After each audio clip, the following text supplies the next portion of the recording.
Political harassment.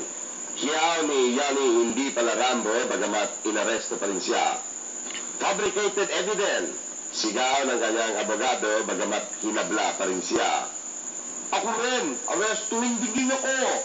Sumamo ni busy pero hindi busy boy lang Laurel, bagamat hindi pa rin siya pinansin. May nagtanong sa akin, meron ka bang sasabihin tungkol din sa langaw? Sabi ko, alam mo, sayang naman ang panahon eh.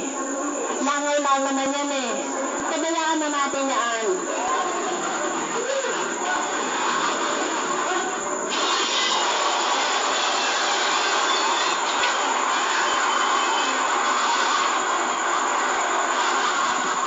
I have no anger. I have no bitterness. I have only pity for those who have twisted the laws of the land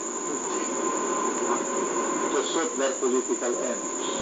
Ang mga dramang ini ay naganap nang inaresto si Senador Yanni hindi pala Rambo noong isang araw dahil sa di umanong pagkasabot niya sa kududata noong Disyembre.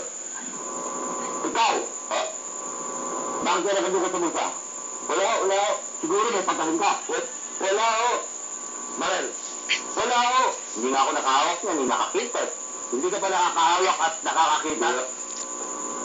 O yan, nakita mo na. Ganda. Hawakan mo. Illegal possession of firearm. Ano yun ko? Hanggang.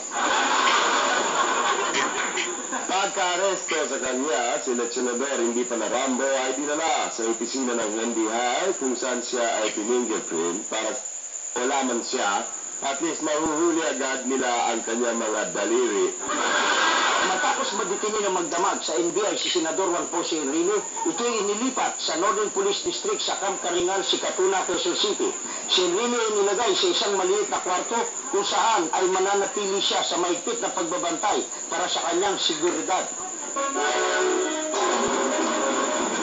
Let me out of here! Let me out of here! Ooh! Get me out, please! I want to hate with Scorpion!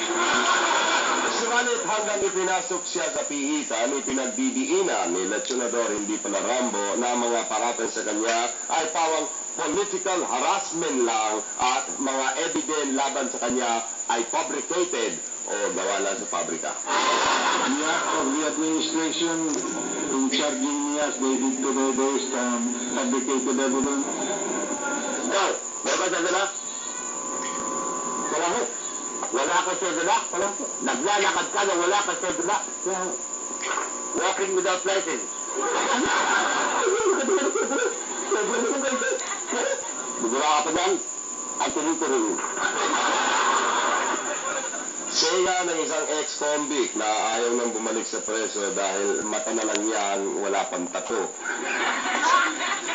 Sa taong duling, walang matwid. Sa Ingles, the honest man thinks all men are honest.